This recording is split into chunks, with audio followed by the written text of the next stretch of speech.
রাতুলকে ধরে এনে এবার ঈশানের সামনে বড় সত্য প্রমাণ করলো অনিরুদ্র আর বাণী। হ্যাঁ বন্ধুরা, এমনটা হতে চলেছে আজকের পর্বে। বিস্তারিত জানতে ভিডিওটিতে লাইক দিয়ে চ্যানেলটিকে সাবস্ক্রাইব করে পুরো ভিডিওটি তোমরা দেখতে থাকো। গল্পের শুরুতে আমরা দেখতে পারবো বাণী ঘরের কাজ করছিল, আর তখনই অনিরুদ্র এসে বলতে লাগলো, বাণী বাণী এটা কি করছো? তোমার পরীক্ষার দেরি হয়ে যাবে তো, তোমাকে না বলেছি রেডি হতে, তুমি এখনো রেডি না হয়ে কাজ করছো। তাড়াতাড়ি বন্ধ করো। বাণী তখন বলতে লাগলো, এই তো এক্ষুনি হয়ে যাবে, আর পরীক্ষা কখন? তখন অনিরুদ্র বলতে লাগলো, কিছুক্ষণের মধ্যে তোমাকে যেতে হবে, তুমি এখনো কিছু গুছাওনি। আর তখনই দেখতে পাই বাণীর মেয়ে বাণীর খাতা কলম থেকে শুরু করে সমস্ত কিছু গুছাতে থাকে। তখন অনিরুদ্র বাণীকে বলতে লাগলো, দেখো তোমার মেয়ে মনে করছে এখনো তুমি তোমার মেয়ের মতো, তোমার মেয়ে তোমাকে সব কিছু গুছিয়ে দিচ্ছে। তখন বাণী তার মেয়েকে কাছে এসে আদর করে বলতে লাগলো, মাম্মাম তুমি কি করছো? তানিয়া তখন বলতে লাগলো, মা পরীক্ষা দিতে যাবে না, সেই জন্য আমাকে তো সব কিছু গুছিয়ে দিতে হবে, তাই মা সব কিছু আমি গুছিয়ে দিচ্ছি। তখন বাণী বলতে লাগলো, আমার মেয়েটা না বড় হয়ে গেছে, খুব বড় হয়ে গেছে। অনিরুদ্র তখন বলতে লাগলো, একদম ঠিক কাজ করছো মাম্মাম, তো উমার মায়ের সব কিছু তুমি গুছিয়ে দিয়েছো। এবার তাহলে বাণী আমাদেরকে তো বেরিয়ে পড়তে হবে, তো দেরি হয়ে যাবে, এক্সামের সময় হয়ে যাবে না? তখন তানিয়া বলতে লাগলো, মাম্মাম খুব ভালো করে কিন্তু তুমি পরীক্ষা দেবে। তখন বাণী তার বাবার সেই ছবিটার দিকে তাকিয়ে বলতে লাগলো, বাবা তোমার তো অনেক ইচ্ছে ছিল আমাকে লেখাপড়া শেখানোর, কি আমি তোমার সেই ইচ্ছাটা পূরণ করব। তখন তো আমি শিখতে পারিনি, এখন আমি তোমার ইচ্ছা পূরণ করব, তুমি শুধু আমাকে এইটুকু আশীর্বাদ করো। এই বলে তার বাবার ছবিতে প্রণাম করো অনিরুদ্র। আর বাণী যখন বেরোতে যাবে তখন সাথী আর বিদ্যুতের মা সেখানে চলে আসে, আর সাথী এসে বলতে লাগলো, বাণী তোমরা কি বেরিয়ে যাচ্ছ? বিদ্যুতের মা তখন বলতে লাগলো, বাণী রে আমি তোকে মন থেকে আশীর্বাদ করছি, কারণ তখন তো আমার জন্য তোর পড়ালেখা হয়নি, আমিই তোকে নিষেধ করেছিলাম, কারণ তখন বলেছিল তোর বাবা এতটা শরীর খারাপ, তোকে তো তোর বাবার সাথে সাথে রান্নার কাজে হাত লাগাতে হবে। আর আজকে আমি বলছি মানুষ না পরিবর্তন হয়, সেটা তুই বেশ ভালো করে জানিস। তখন বাণীর মনে পড়ে যায় বিদ্যুতের কথাটা, কারণ বিদ্যুৎ নাকি পরিবর্তন হয়ে গেছে, তার বিদ্যুতের মা বলেছিল। বাণী তখন বলতে লাগলো, সব মানুষ মামনি পরিবর্তন হয় না, এটা মাথায় রেখো। তখন বাণী বলতে লাগলো, ঠিক আছে তাহলে আমরা এবার বেরোই। তখন বিদ্যুতের মা বলতে লাগলো, দাঁড়া তোকে আমি ফোঁটাটা দিয়ে দিই। এই বলে দইয়ের ফোঁটাটা দিয়ে দেয়, আর বলতে লাগলো, আমি ঠাকুরটা হ্যাঁ ওখান থেকে ফুল নিয়ে আসি। সাথে তখন বলতে লাগলো, আমি না তোকে মন থেকে আশীর্বাদ করি বাণী, তুই যেন নিজের যোগ্য হয়ে উঠতে পারিস, এইটুকু আশীর্বাদ করি। তখন বাণী প্রণাম করে বলতে লাগলো, মা মনি তুমি না আশীর্বাদ করো। এরপরে বাণী সে তার বাবার দেওয়া ছোট্ট টাংটা নিয়ে পরীক্ষা দেওয়ার জন্য বেরিয়ে পড়বে। অন্যদিকে দেখা যায় বিদ্যুৎ সকালবেলায় ঠাকুরের ওখানে এসে ঠাকুরের গান শুরু করে, যা দেখে খুশি হয়ে যায়। তখন সে নয়নতারা দেবী আর বিদ্যুতের গান শুনে সেখানে চলে আসে বিদ্যুতের মাকে দেখে নয়নতারা দেবী বলতে লাগলো, বেয়ান আপনার ছেলে যে এত সুন্দর গান করে সেটা তো আগে জানতাম না। বিদ্যুতের মা তখন বলতে লাগলো, আমিও তো আজকে জানতে পারলাম। বিদ্যুৎ তখন সবাইকে প্রসাদ দিতে থাকে আর ঠাকুরের গান করতে থাকে। তখন ঈশানী সেখানে চলে আসে, আর এসে ও রীতিমতো চমকে যায় আর বলতে লাগলো, এটা কি কি দেখছি আমি, আমি তো কিছুই বুঝতে পারছি না। অন্যদিকে তখন সেখানে পিনাকিও চলে আসে, আর পিনাকি এসে বলতে লাগলো, এটা কি শুরু হয়েছে বাড়ির মধ্যে, এটা কি শুরু হয়েছে, আমি তো কিছুই বুঝতে পারছি না।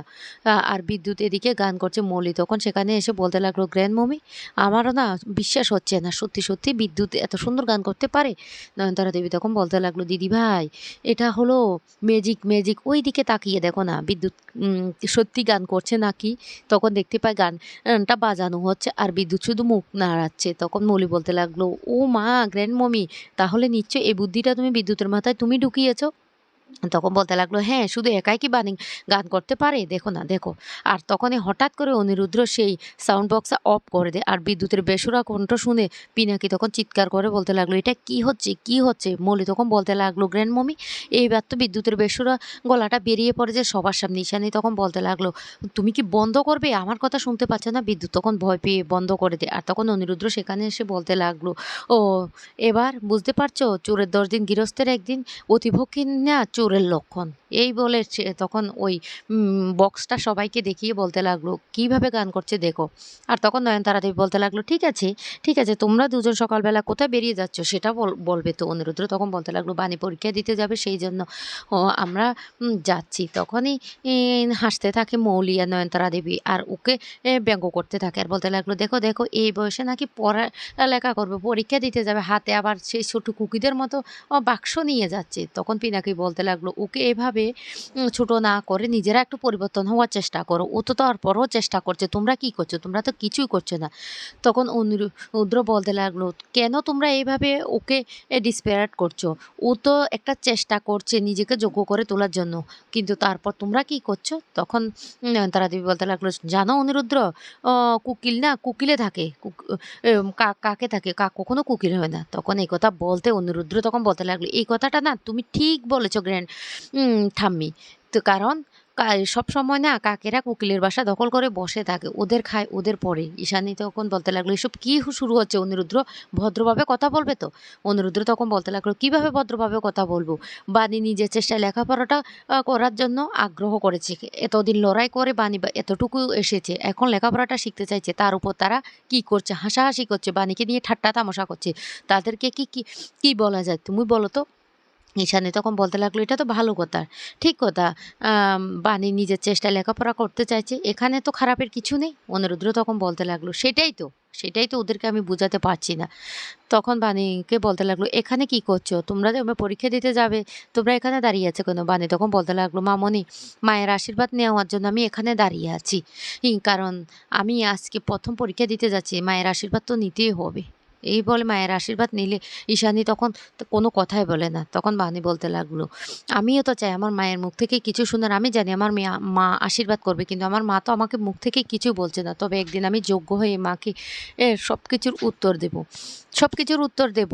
মা, তুমি এখন আমাকে আশীর্বাদ করছো না, কিচ্ছু বলছো না, কিন্তু আমি একদিন তোমার যোগ্যময়ী হয়ে উঠবো। তখন বাণীর মনে পড়ে যায়, কারণ ঈশানী বলেছিল আজকে যদি লেখাপড়া জানতে না ওই রিপোর্টে কী লেখা আছে, তাহলে সেটা অন্ততপক্ষে নিজে পড়তে পারতে, এভাবে বোকার মতো কথা বলতে না। তখনই বাণী বলেছিল সে যোগ্য হয়ে এ বাড়িতে এর সবাইকে দেখিয়ে দেবে। তারপরে অনিরুদ্র বলতে লাগলো, বাণী এখানে দাঁড়িয়ে থাকে আর সময় নষ্ট করবো না, চলো আমাদেরকে যেতে হবে। আর তখন সেই মুহূর্তে হঠাৎ করে মৌলি দেখতে পায় তার অ্যাকাউন্টটা ব্লক হয়ে গেছে। তখন মৌলি চিৎকার করে বলতে লাগলো, আমার অ্যাকাউন্ট কীভাবে ব্লক হয়ে গেল? কে ব্লক করেছে? পিনাকি তখন বলতে লাগলো, তোমার দাদু করেছে, তোমার দাদু করেছে। আর তোমার দাদুর সাথে আমিও একমত, কারণ তোমার অতিরিক্ত টাকা হয়ে যাওয়ায় তোমার না আজকে কয়েকদিন তুমি কি করছো সেটাই দেখতে পাচ্ছি। তখন মৌলি চিৎকার করতে থাকে আর বলতে লাগলো, আমি দাদুকে জিজ্ঞাসা করব, দাদু কি করে এই কাজটা করতে পারলো? নয়নতারা দেবী তখন বলতে লাগলো, শুনো, তোমার দাদুর উপর না কোনো কথাই বলতে যাবে না। তোমার দাদু যেটা করছে সেটা বুঝে শুনে করছে। তোমার দাদু ওকে ছেড়ে দেন না, এমনকি আমার ছেলে নকুলকেও ছেড়ে দেননি। তাই যে কাজটা করছে সেটা ঠিক করছে। এই বলে মৌলি মুখে জল মেরে দিই। তখন বিদ্যুৎ বলতে লাগলো, ও উনি সত্যিই করেছেন? তখন এই কথা বলতে নয়নতারা দেবী বলতে লাগলো, উনি সত্যি ঠিক কাজ করেছেন। সবাইকে তো বাড়ি থেকে বের করে দিয়েছে, তোমাকে তো তারপরও এই বাড়িতে থাকতে দিয়েছি। তাই বলছি, নিজের ভালোটা না পাগলেও বুঝে। মৌলি তখন বলতে লাগলো, আমি এর বদলা নেবই নেব। অন্যদিকে বাণী পরীক্ষা দিতে বেরিয়ে যায়। এদিকে নয়নতারা দেবী প্ল্যান করতে থাকে মৌলির সাথে কীভাবে বাণীকে রাস্তায় অ্যাক্সিডেন্ট করানো যায়। কিন্তু তারপরও বাণী থেমে থাকেনি। বাণীকে রাস্তায় অ্যাক্সিডেন্ট করানোর পরও বাণী পরীক্ষা দেয়। তারপরে বাণী বলতে লাগলো, আমি যোগ্য হই এ বাড়িতে, আমার মাকে বুঝিয়ে দেব যে আমি এই বাড়িরই মেয়ে। অনিরুদ্র তখন বলতে লাগলো, ঠিক আছে বাণী, তুমি তবে ভালো করে পরীক্ষাটা দেবে। তুমি যখন পরীক্ষা দেবে তখন তুমি নিজেকে একা ভাববে না, ভাববে আমি তোমার পাশে আছি। এরপরে বাণী সেই রাতুলের সাথে কথা বলে আর বলতে লাগলো, তোমাকে প্রমাণটা দিতে হবে। অনিরুদ্র আর বাণী মিলে সেই রাতুলকে ধরে নিয়ে এসে ঈশানীর সামনে এবার উপযুক্ত প্রমাণ দেখিয়ে দিয়ে যোগ্য জবাবটা দিয়ে দিল সবার সামনে। তো বন্ধুরা, কেমন লাগলো আজকের পর্বটি অবশ্য কমেন্ট করে জানিয়ে দিবে।